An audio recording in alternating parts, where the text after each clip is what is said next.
వెంకటేశాయ. గురుర్బ్రహ్మ గురుర్విష్ణు గురుర్దేవో మహేశ్వరః గురుః సాక్షాత్ పరం బ్రహ్మ తస్మై శ్రీ గురవే నమః. జటిలం చీరవసనం దండకారణ్యవాసినం మునివేషధరం ధ్యాయేత్ అరణ్యే కాండ ఉత్తమే.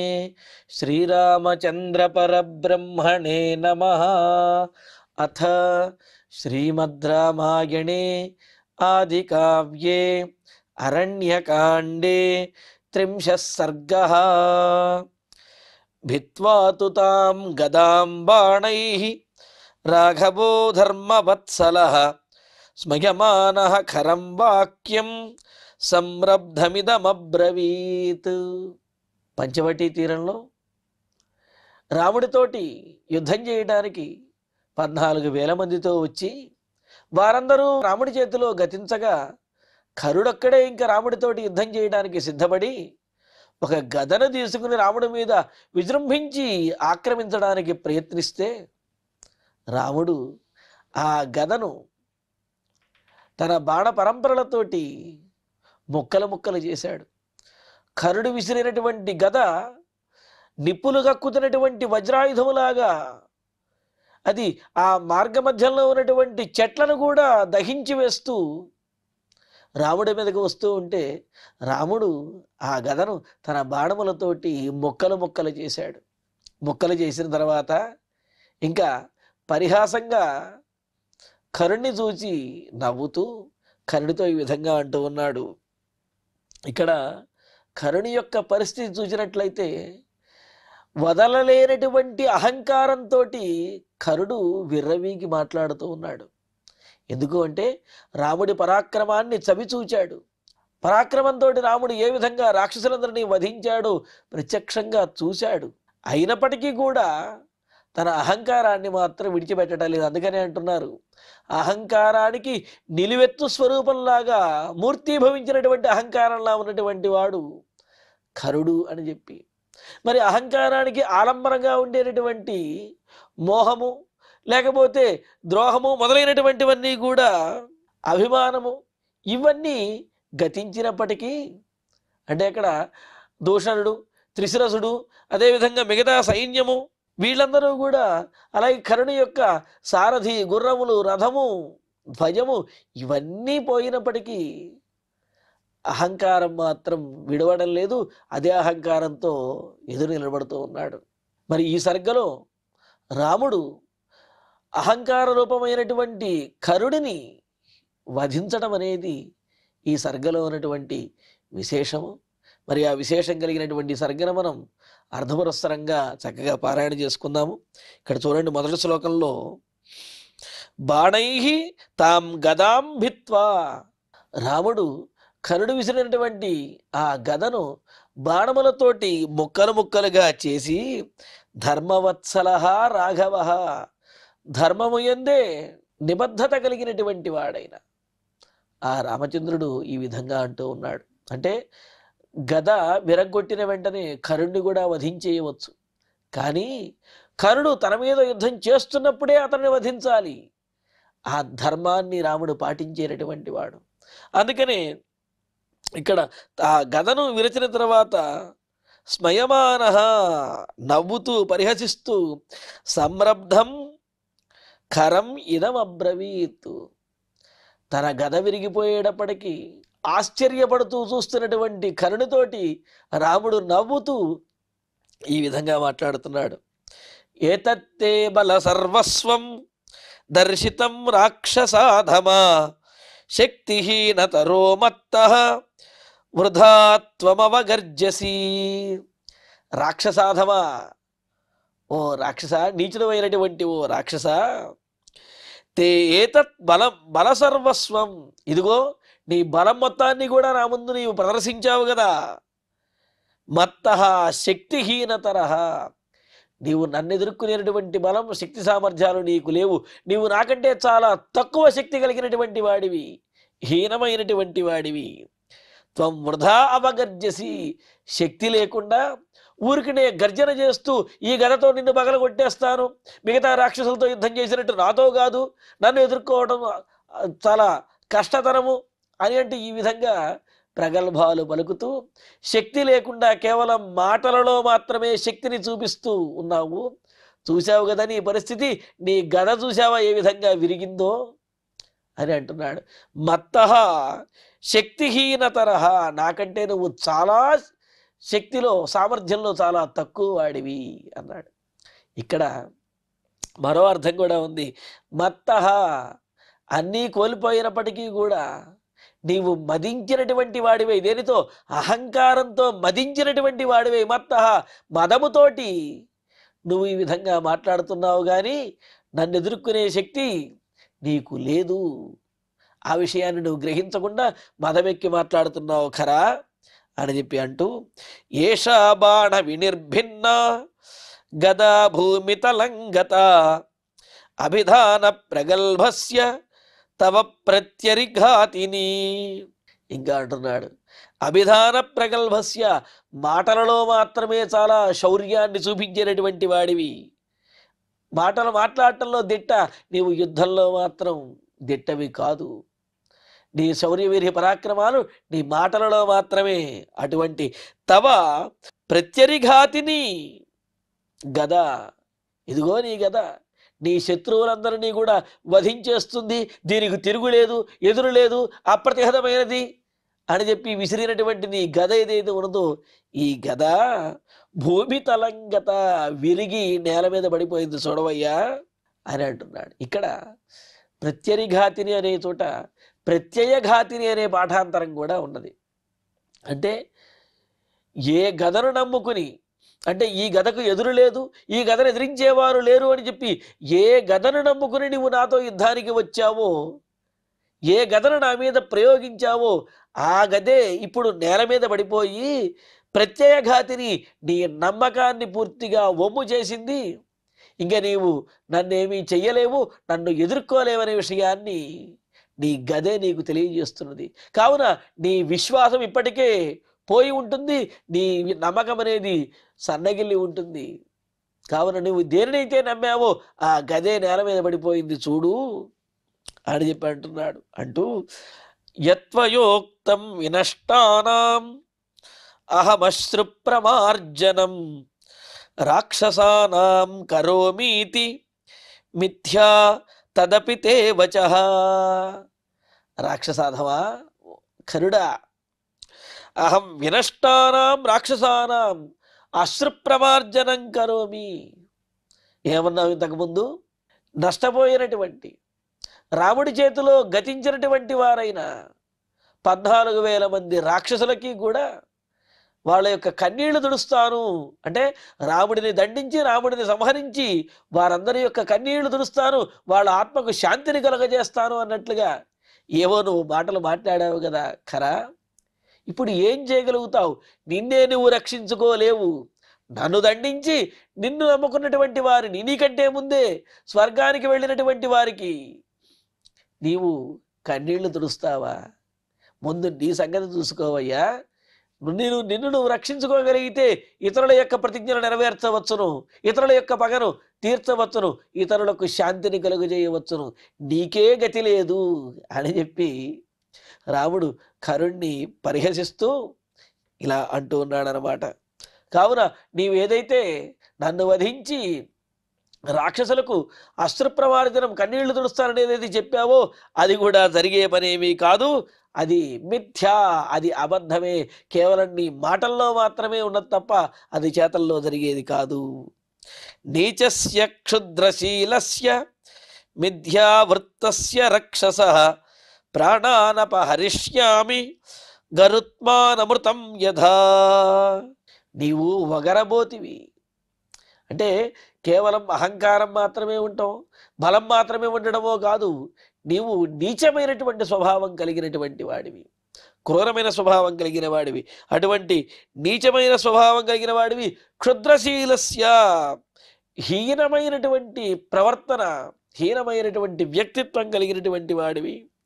మిథ్యావృత్తస్య, ఎల్లప్పుడూ కూడా మాయలతోటి, అదేవిధంగా దుష్ట ప్రవృత్తితోటి అసత్ప్రవర్తన అంటే దుర్మార్గమైనటువంటి వ్యవహారంతో ఉండేటటువంటి నిన్ను రక్షస ప్రాణాన్ నీ ప్రాణములను అటువంటి రాక్షసుడమైనటువంటి నీ ప్రాణములను హరించేస్తాను అన్నాడు. ఎలా హరిస్తాను అంటే గరుత్మాన్ అమృతం ఇవ, గరుత్మంతుడు అమృత భాండాన్ని ఎత్తుకుపోయినట్టుగా హరించినట్లుగా నేను నీ ప్రాణాలను హరించేస్తాను, తద్వారా ఈ దండకారణ్యంలో శాంతిని నెలకొల్పుతాను అని చెప్పి రాముడు ప్రతిజ్ఞ చేస్తూ అంటూ అద్యతే చిన్న కంఠస్య ఫేన బుద్బుదభూషితం విదారితస్య మద్బాణై మహీపాస్యతి శోణితం. ఇంకా అంటున్నాడు అద్య మద్బాణై చిన్న కంఠస్య, ఈరోజు నా బాణముల చేత నీ కంఠము ఛేదించబడితే, నా బాణములు నీ ఉదరమును చీల్చివేస్తే, నేల మీద పడినటువంటి నీ శరీరము నుండి నీ కళేవరము నుండి రక్తము బుడగలు వస్తూ అలా ఎగసి పడుతూ ఉంటే, అలా నేల మీద పడినటువంటి నీ రక్తాన్ని ఈ భూదేవి తాగుతుంది. అంటే నేల నీ రక్తంతో తడుస్తుంది అని చెప్పి అంటున్నాడు. మహీపాస్యతి అంటే నీ కంఠస్థానం నుండి నీ ఉదరస్థానం నుండి పెళ్ళుబికి బయటకు వస్తూ బుడగలతో వస్తున్నటువంటి రక్తాన్ని ఈ భూమండలం తాగుతుంది, రక్తాభిషేకం జరుగుతుంది. అంటే ఇక్కడ నీ రక్తంతో భూమి తడుస్తుంది అని అంటున్నాడు. అంటూ పాంసురూషిత సర్వాంగ స్రస్తన్యస్తభుజద్వయ స్వప్స్యసే గాం సమాలింగ్య దుర్లభాం ప్రమదామివ. రాక్షస ఖర, నీ మరణం ఎలా ఉంటుందో తెలుసా? ఇప్పటి వరకు నువ్వేదో దివ్యమైనటువంటి రథంలో ఉన్నట్లుగాను, భుజకీర్తులు అంటే నీ భుజబలాన్ని కీర్తించే విధంగా, నీ భుజబలానికి తార్కాణంగా ఉండే భుజకీర్తులు ధరించినటువంటి వాడిగాను, బలవంతుడిగాను నిన్ను నీవు పొగుడుకున్నావు. కానీ నీ శరీరం నాతో యుద్ధం చేసిన తర్వాత నా బాణములకు నేల కొరిగినటువంటి నీ శరీరము దుమ్ము కొట్టుకుపోయి స్రస్తన్యస్తభుజద్వయ, నీ భుజములు జారిపోయి, అంటే ఏ భుజబలాన్ని చూసుకుని నువ్వు విర్రవీగావో ఆ భుజములే జారిపోయి, అంతేకాదు దుర్లభాం ప్రమదామివ గాం సమాలింగ్య, నీవు భూమి మీద నేల మీద పడి బోర్లా పడి నీవు అలాగా ప్రాణాలు విడుస్తావు.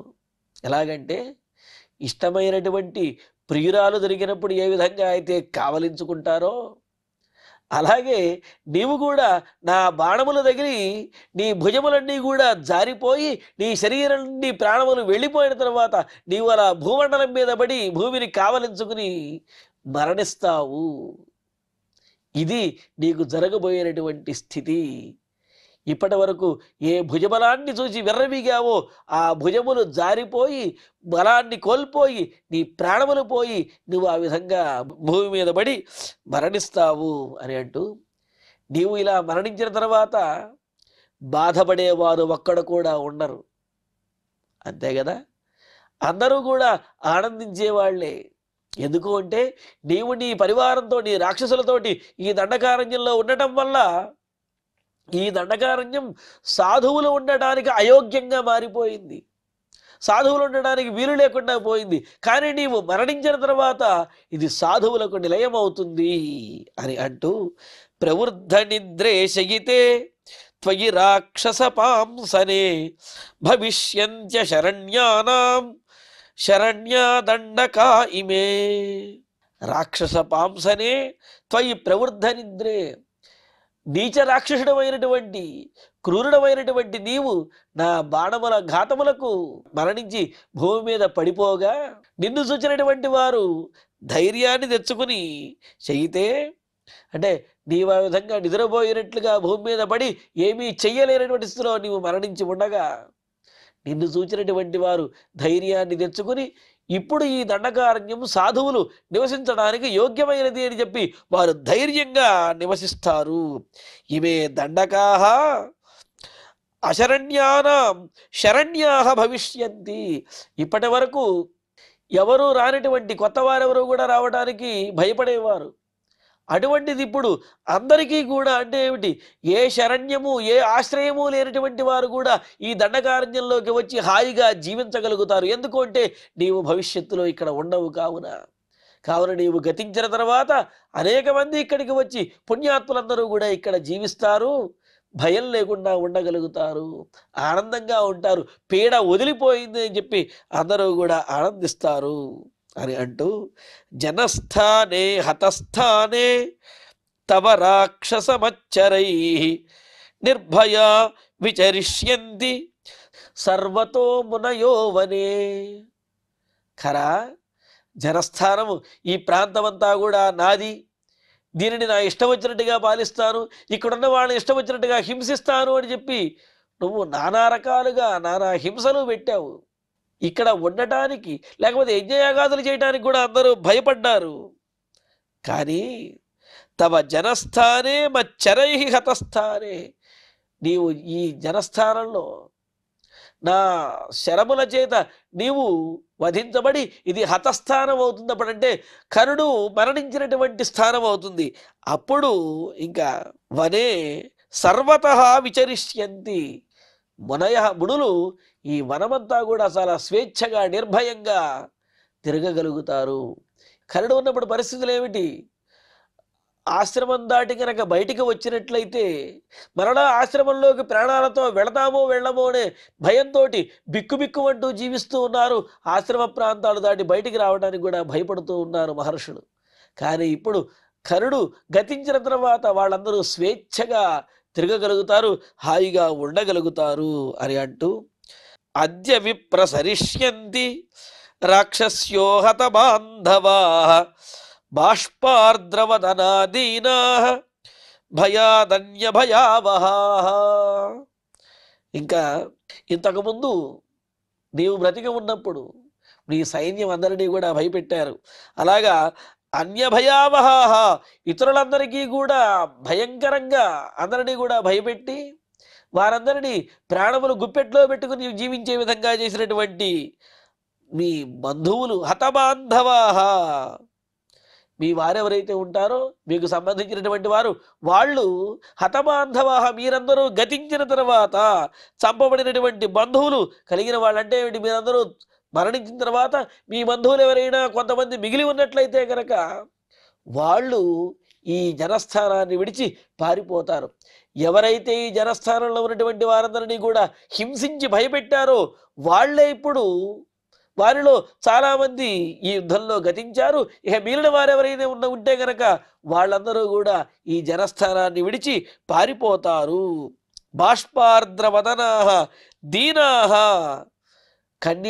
అప్పటి వరకు అందరినీ కన్నీళ్లు పెట్టించినటువంటి ఆ రాక్షసులే వాళ్లే కన్నీళ్లు పెట్టుకుని దీనమైనటువంటి స్థితిలో అద్య భయాత్ విప్రసరిష్యంతి, ఈనాడు నీవు మరణించిన తర్వాత భయంతో ఈ దండకారణ్యాన్ని జనస్థానాన్ని విడిచి రాక్షసులందరూ కూడా పారిపోతారు.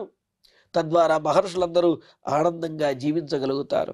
అద్య శోక రసజ్ఞాస్తా భవిష్యంతి నిరర్ధకా అనురూపకులాః పత్న్యః యాసాంత్వం పతిరీదృశః. ఏ రాక్షస స్త్రీలకు నీవు పాపాత్ముడమైనటువంటి దుష్టుడమైనటువంటి నీవు భర్తగా ఉన్నావో, ఏ రాక్షస స్త్రీలు నిన్ను చూచుకుని వారు రెచ్చిపోయి అనేకమైనటువంటి దుర్మార్గములు చేశారో వాళ్ళందరూ కూడా అద్య శోకరసజ్ఞాః, ఈనాడు శోకమంటే ఏమిటో తెలుసుకుంటారు. నిన్నటి వరకు అందరినీ కూడా శోకసాగరంలో ఉంచి ఎవరి యొక్క కష్టమును ఎవరి యొక్క దుఃఖమును పట్టించుకోకుండా అందరినీ హింసించినటువంటి మీ రాక్షస స్త్రీలు ఈనాడు అసలు శోకమంటే ఏమిటో తెలుసుకుంటారు, బాధ అంటే ఏమిటో తెలుసుకుంటారు నీవు గతించిన తర్వాత అని చెప్పి ఈ విధంగా రాముడు కరుణ్ణి వధించడానికి సిద్ధపడుతూ ఉన్నాడు. మరి కరుణ్ణి ఏ విధంగా రాముడు వధించాడు, ఆ తర్వాత జరిగినటువంటి పరిణామములు ఏమిటి, ఈ విశేషాలను తర్వాతి ప్రవచనంలో తెలుసుకుందాము. ఇక ఇప్పుడు శ్లోకాలను పారాయణ చేసుకుందాము. భిత్వాతు తాం గదాం బాణైః రాఘవో ధర్మవత్సలః స్మయమానః ఖరం వాక్యం సంరబ్ధమిదమబ్రవీత్ ఏతత్తే బల సర్వస్వం దర్శితం రాక్షసాధమా శక్తిహీనతరో మత్తః వృధా త్వమవగర్జసి ఏషా బాణ వినిర్భిన్నా గదా భూమితలంగత అభిధాన ప్రగల్భస్య తవ ప్రత్యరిఘాతిని యత్వయోక్తం వినష్టానాం అహమశ్రు ప్రమార్జనం రాక్షసానాం కరోమీతి మిథ్యా తదపి తే వచః నీచస్య క్షుద్రశీలస్య మిథ్యావృత్తస్య రక్షసః ప్రాణానపహరిష్యామి గరుత్మానమృతం యథా అద్యతే ఛిన్నకంఠస్య ఫేన బుద్బుదభూషితం విదారితస్య మద్బాణైః మహీపాస్యతి శోణితం పాంసురూషిత సర్వాంగః స్రస్తన్యస్తభుజద్వయః స్వప్స్యసే గాం సమాలింగ్య దుర్లభాం ప్రమదామివ ప్రవృద్ధ నిద్రేశయితే త్వయి రాక్షసపాంసనే భవిష్యంత్య శరణ్యా దండకా ఇమే జనస్థానే హతస్థానే తవ రాక్షసమచ్చరైః నిర్భయా విచరిష్యంతి సర్వతో మునయో వనే అద్య విప్రసరిష్యంతి రాక్షస్యో హతబాంధవాః బాష్పార్ద్రవదనాదీనాః భయాదన్యభయావహాః అద్య శోకరసజ్ఞాస్తాః భవిష్యంతి నిరర్ధకాః అనురూపకులాః పత్న్యః యాసాం త్వం పతిరీదృశః ఇత్యార్షే శ్రీమద్ రామాయణే ఆదికావ్యే అరణ్యకాండే త్రింశే సర్గే ఏకాదశ శ్లోకాః. ఇక ఇప్పుడు క్షమాప్రార్థన మంగళాంతంగా ఈ కార్యక్రమాన్ని పరిపూర్ణం చేసుకుందాం. యదక్షరపదభ్రష్టం మాత్రాహీనం తు యద్భవేత్ తత్సర్వం క్షమ్యతాం దేవ నారాయణ నమోస్తుతే. కాయేన వాచా మనసేంద్రియైర్వా బుద్ధ్యాత్మనా వా ప్రకృతే స్వభావాత్ కరోమి యద్యత్ సకలం పరస్మై నారాయణాయేతి సమర్పయామి. శ్రియః కాంతాయ కళ్యాణ నిధయేర్ధినాం శ్రీవేంకట నివాసాయ శ్రీనివాసాయ మంగళం.